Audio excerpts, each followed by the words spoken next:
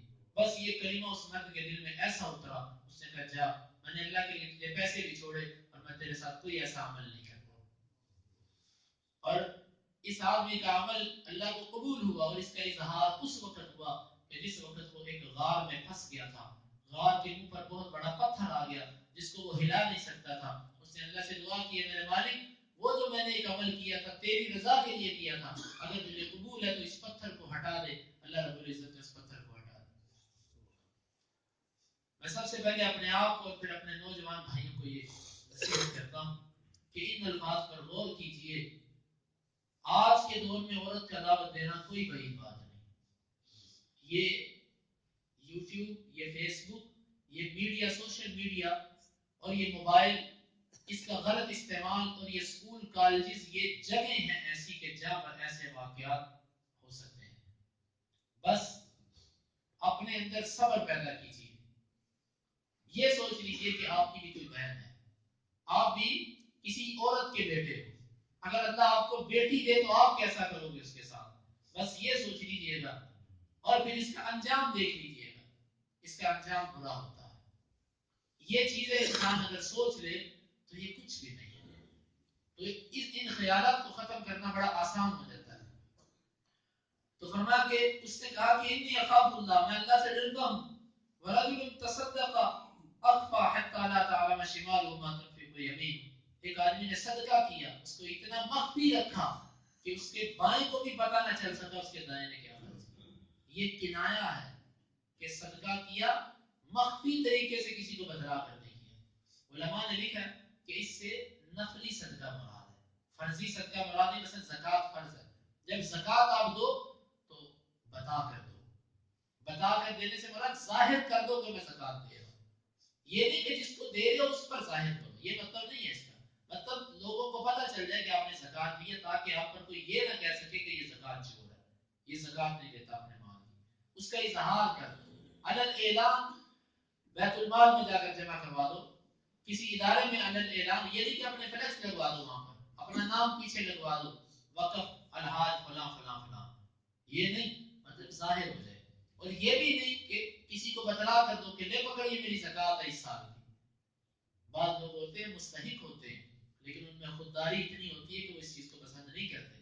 تو بتلانا ضروری نہیں ہے اس کو، لیکن ظاہر کرنا ضروری ہے لوگوں میں کہ میں نے زکوٰۃ دی ہے. یہ مت بتلاؤ کہ میں نے کس کو دی ہے، یہ ظاہر کر دو کہ میں نے دے دی ہے زکوٰۃ. مثلا یہ خود کہہ دو میں نے الحمدللہ کل زکوٰۃ دے دی تھی، تاکہ آپ پر کوئی یہ نہ الزام لگائے کہ آپ زکوٰۃ چور، زکوٰۃ نہیں نکالتے. یہ نفلی صدقہ مراد ہے یہاں پر. اور بعض وقت میں نفلی صدقہ بھی ظاہر کرنا ہوتا ہے تاکہ میں صدقہ ظاہر کروں، میرے صدقے کی وجہ سے لوگ بھی صدقہ کریں. اس غرض سے بھی صدقہ کیا جا سکتا ہے، لیکن اکثر بہتر یہ ہے کہ صدقے کو چھپا کر کرو. کیوں؟ ایک تو اس میں ریاکاری کا شبہ نہیں ہوتا، انسان ریاکاری سے بچ. اور دوسرا جس پر آپ نے صدقہ کیا اس کی بھی عزت محفوظ رہی، اس کی غربت بھی ظاہر نہیں. بندہ مخفی طریقے سے صدقہ کرے، اگر غلط بھی ہو جائے تو اللہ اس کو اجر عطا فرماتے ہیں. حدیث کے اندر آتا ہے بنی اسرائیل کے اندر ایک آدمی تھا، اس نے کہا کہ میں آج رات صدقہ کروں گا. وہ صدقہ لے کر نکلا، رات چوری کر کے آ رہا تھا، اس نے چور کے ہاتھ میں صدقہ کر دیا. صبح بات مشہور ہو گئی، لو جی اب تو لوگ چوروں پر بھی صدقہ کرنے لگ پڑے. یہ بات چلتے چلتے اس تک بھی پہنچی. اس نے کہا یا اللہ میں نے چور پہ صدقہ کر دیا، میں آج رات پھر دوبارہ صدقہ کروں گا. وہ تو ہوا ہی نہیں. اس سے دوبارہ صدقہ لیا اور نکلا. راستے میں اس کو ایک غنی آدمی مل گیا، مالدار آدمی. اس نے اس پہ صدقہ کر دیا. صبح بات مشہور ہو گئی، اب تو لوگ مالداروں پر بھی صدقہ کرنے لگ پڑے. اس پر بات پھر پہنچی. اس نے کہا میں پھر نکلوں گا صدقہ لے کے، میرا وہ بھی صدقہ نہیں ہوا. یہ پھر نکلا تو رات اس نے صدقہ جس عورت پر کیا وہ عورت زانیہ تھی. صبح بات مشہور ہو گئی، لو جی اب تو زانیوں پر بھی صدقہ ہونے لگ پڑا. اس نے کہا یا اللہ پہلی رات صدقہ میں نے کر دیا چور پر، دوسری رات مالدار پر، تیسری رات ایک زانیہ عورت پر. اللہ رب العزت نے اس کو فرشتے کے ذریعے یہ بات کہی یا اس وقت کے نبی کے ذریعے اس کو یہ بات کہی کہ دیکھ تیرا جو پہلی رات کا صدقہ تھا چور پر، دوسری رات کا صدقہ غنی پر، تیسری رات کا صدقہ زانیہ پر، تو یہ مت سمجھ کے تیرا صدقہ ضائع گیا ہے، بلکہ اللہ تعالیٰ تیرے صدقے کی وجہ سے چور کو چوری سے رکنے کی توفیق دے دے گا کہ اس مال کے لیے میں چوری کرتا تھا، یہ تو مجھے چوری کے بغیر بھی مل جاتا ہے. اور غنی آدمی کو بھی اللہ صدقہ کرنے کی توفیق دے گا، وہ کہے گا یہ مال میں اتنا اس کو سنبھال کے رکھتا ہوں کہ خرچ نہ ہو جائے، لو یہ تو مجھے ویسے بھی مل رہا ہے تو کیوں نہ میں اللہ کے راستے میں بھی خرچ کروں، لوگ کر رہے ہیں میں کیوں نہ کروں. اور تیسرا زانیہ وہ کہے گی اس پیسے کی خاطر میں بدکاری کرتی تھی تو یہ پیسہ تو مجھے بدکاری کے بغیر بھی ملتا ہے. تو تیرے اس صدقے کا ان پر اثر ہو. مخفی طریقے سے صدقہ کرنا یہ بڑا افضل ہے. چھپا کر صدقہ کرو کہ کسی کو پتہ نہ چلے کہ کیا صدقہ کیا. ہماری عادت ہے اکثر ہم ظاہر کر دیتے ہیں، یہ ظاہر نہیں کرنا چاہیے. اور اگلا کہ ورجل ذکر اللہ خالیا ففاضت عیناہ، ایک وہ آدمی جس نے تنہائی میں بیٹھ کر اللہ کا ذکر کیا، ففاضت عیناہ، بس اس کی آنکھیں بہہ پڑی. بھائیو یہ وقت شاید آپ پر اور میرے اوپر کبھی نہیں آیا، آپ پر اور میرے اوپر یہ وقت نہیں آیا ہوا. ہم کبھی تنہائی میں بیٹھ کر، بلکہ ہم تنہائی میں بور ہوتے ہیں، جیسے تنہائی آتی ہے فوری موبائل جیب سے نکل آتا ہے، واٹس ایپ، فیس بک، یوٹیوب، گوگل، کوئی نہ کوئی چیز کھل جاتی ہے فوری. یار کیا کر رہے ہو؟ یار میں فارغ بیٹھا تھا، میں بور ہو رہا تھا تو میں نے کہا چلو ذرا مشغول کرتے ہیں اپنے آپ کو. سفر میں اپنے ساتھ ہم ایسا ایک یعنی کہ ڈبل بیٹری یا اس سے بھی زیادہ چیزیں ہم رکھتے ہیں کہ جس سے ہمارا موبائل بند نہ ہو جائے. کیوں؟ موبائل کے ساتھ میں مشغول ہوں. بس میرے بھائیوں، یہ جو اللہ والے ہوتے ہیں وہ تنہائی کو پسند کرتے ہیں. ابو بکر رضی اللہ عنہ کے بارے میں آتا ہے کہ اگر جس کو اللہ سے محبت ہو جائے، استوحش الناس، وہ لوگوں سے یوں وحشت کھاتا ہے جس طرح وحشی جانور شہری زندگی سے بھاگتا ہے. وہ لوگوں سے بچتا ہے کہ میں تنہائی میں اللہ سے بچے. تنہائی میں بیٹھا، اکیلا بیٹھا، اپنے گناہ یاد کرتے کرتے، اللہ کی حیبت اور اس کا جلال یاد کرتے کرتے اس کی آنکھیں بہ پڑی. یہ لو بڑا یا اللہ، میری اتنی عمر گزر گئی، میں نے کیا کیا تیرے لیے؟ ابھی تک میری دوڑ دنیا کے لیے بھاگتا جا رہا ہوں، بھاگتا جا رہا ہوں، رکتا ہی نہیں میں، میرا حرص بڑھتا ہی جا رہا ہے. رو پڑا. فرمایا بس اس کا رونا، اس کا آنکھوں سے آنسو نکالنا اللہ رب العزت کے ہاں اس کا بڑا مقام ہے، اس کی وجہ سے اس کو عرش کا سایہ ملے گا. اس لیے ایسے اوقات انسان کے ہونے چاہیے جس میں تنہائی میں بیٹھ کر وہ اللہ کے ساتھ روئے. اور دوسری اس کی جو معنی بن سکتا ہے وہ یہ ہے کہ بیٹھا تو مجلس میں ہے لیکن دل میں خالی اللہ کی محبت ہے. جس طرح کہ ہم کہتے ہیں تیرا جسم یہاں پر ہے، تیرا دل یہاں پر نہیں ہے. یہ بیٹھا لوگوں کی مجلس میں ہے لیکن اس کا دل کدھر ہے؟ اللہ کی طرف. عبداللہ بن مبارک رحمہ اللہ کے بارے میں آتا ہے کہ ان کا ہیبت اور جلال اپنے ساتھیوں پر اس قدر زیادہ تھا کہ باروب انسان تھے. ایک ان کا ساتھی کہتا ہے کہ میں نے کہا کہ میں عبداللہ بن مبارک کا یہ راز معلوم کر کے رہوں کہ کیا چیز ہے جو عبداللہ بن مبارک کو ہم سے جدا کر رہی ہے. وہ کہتے ہیں ہم ایک قافلے میں تھے تو چلتے رات کا وقت ہم کہیں رکے تو کھانے کا وقت تھا، چراغ جلایا تو کھانا کھانے لگے. اس دوران چراغ بجھ گیا، اندھیرا ہو گیا. جب اندھیرا ہوا تو جس طرح آج جب لائٹ جاتی ہے تو لوگ شور کر دیتے ہیں، او لائٹ چلی گئی، لائٹ چلی گئی، شور ہو جاتا ہے. وہ کہتے ہیں ایسے آوازیں اٹھی کہ میرا تجسس تو پہلے عبداللہ بن مبارک پر تھا، یہ بہت بڑے امام ہیں، میرا تجسس تو پہلے عبداللہ بن مبارک پر تھا کہ میں اس کو تلاش کروں یہ کیا کرتا ہے. وہ کہتے ہیں بس میں نے اپنی آنکھیں اور اپنے کان عبداللہ بن مبارک کی طرف ٹکا دیے. میں نے کہا جیسے ہی چراغ سیدھا ہوگا، روشنی آئے گی، سب سے پہلے میں عبداللہ کے چہرے کو دیکھوں گا. وہ کہتے ہیں کہ جب چراغ درست کیا گیا میں نے عبداللہ بن مبارک کے چہرے کو دیکھا تو اس کا چہرہ، اس کی آنکھوں سے آنسو بہ رہے تھے، اس کی آنکھوں سے آنسو بہ رہے تھے اللہ کے خوف کی وجہ سے، اللہ کے ڈر کی وجہ سے. بھائیو، کسی مجلس میں ہو، کسی محفل میں ہو، اللہ کو دل سے نہ بلایا کرو. ذکر اللہ، اللہ کا ذکر کیا. ذکر کرنے کی دو صورتیں، ایک ہوتا بندہ زبان سے ذکر کرے، یہ تو بہت سارے لوگ کرتے ہیں، لیکن ذکر کی اصل صورت زبان کے ساتھ ساتھ اپنے دل کو حاضر رکھنا. ایک ہوتا ہے اللہ کا ذکر کرنا اور ایک ہوتا ہے اللہ کو یاد رکھنا. اللہ کو یاد رکھنا اصل چیز ہے. ذکر کرنے والے بڑے ملیں گے, اللہ کو یاد رکھنے والے کم ملیں گے. تجارت کرتے وقت اللہ کو یاد رکھو, اپنے ملازم کے ساتھ سلوک برتتے وقت اللہ کو یاد رکھو, کسی غریب کے ساتھ قرض لیتے دیتے وقت اللہ کو یاد رکھو. اللہ کو یاد جب رکھو گے آپ کا ہر معاملہ درست ہو جائے گا. اور اگر اللہ کو یاد نہیں رکھو گے, صرف ذکر کرو گے, ذکر کا فائدہ ضرور ہوگا لیکن یہ ذکر آپ کو وہ فائدہ نہیں پہنچا سکے گا جو اللہ کو یاد رکھنا. اللہ کو یاد رکھو, دل سے, زبان سے کسی سے باتیں بھی کر رہے ہو, آپ کے دل کے اندر جو درگت اور محبت ہونی چاہیے وہ اللہ کے لیے. جس طرح جس سے محبت ہو جائے وہ بیٹھا کہیں ہوتا ہے, وہ سوچتا کہیں اپنے محبوب کا تصور ہر وقت دل میں لیے ہوتا ہے. یہ کیفیت ہونی چاہیے ایک مومن آدمی کی کہ بیٹھا مجلس میں ہو لیکن دل اس کا اللہ کے ساتھ لگا ہو. یہ 7 قسم کے آدمی ہیں جن کو اللہ تعالیٰ اپنے عرش کا سایہ عطا فرمائیں گے. اللہ ہم تجھ سے دعا کرتے ہیں کہ ہمیں ان میں شامل کر دیں یا رب العالمین. یہ 7 خصلتیں ہمیں عطا فرما. یہاں پر ذکر تو مرد کا ہے لیکن اس میں عورتیں بھی شامل ہیں, عورتیں بھی اس میں شامل. ہاں سوائے مسجد کے, کہ مسجد میں عورت ظاہر ہے, عورت کا گھر میں نماز پڑھنا افضل ہے, بہتر ہے کہ وہ گھر میں نماز پڑھے. تو باقی تمام خصلتوں کے اندر عورتیں بھی برابر کی شریک ہیں. عورت کو بھی اگر کوئی خوبصورت مرد دعوت دیتا ہے تو وہ اگر کہتی ہے کہ میں اللہ سے ڈرتی ہوں تو یہ اللہ رب العزت اس کو بھی عرش کا سایہ, باقی ساری صورتوں میں بھی عرش کا سایہ اس کو ملے گا. اللہ تعالیٰ سے دعا ہے اللہ ہمیں اس پر عمل کی توفیق عطا فرمائے. اللهم انفعنا بما علمتنا وعلمنا ما ينفعنا وزدنا علما. اللهم اقسم لنا من خشيتك ما تحول به بيننا وبين معصيتك, ومن طاعتك ما تبلغنا به جنتك, ومن اليقين ما تهون به علينا مصائب الدنيا. متعنا اللهم بأسماعنا وأبصارنا وقواتنا أبدا ما أحييتنا, واجعله الوارث منا, واجعل ثارنا على من ظلمنا, ولا تجعل مصيبتنا في ديننا, ولا تجعل الدنيا أكبر همنا ولا مبلغ علمنا, ولا تسلط علينا من لا يرحمنا. وآخر دعوانا أن الحمد لله رب العالمين.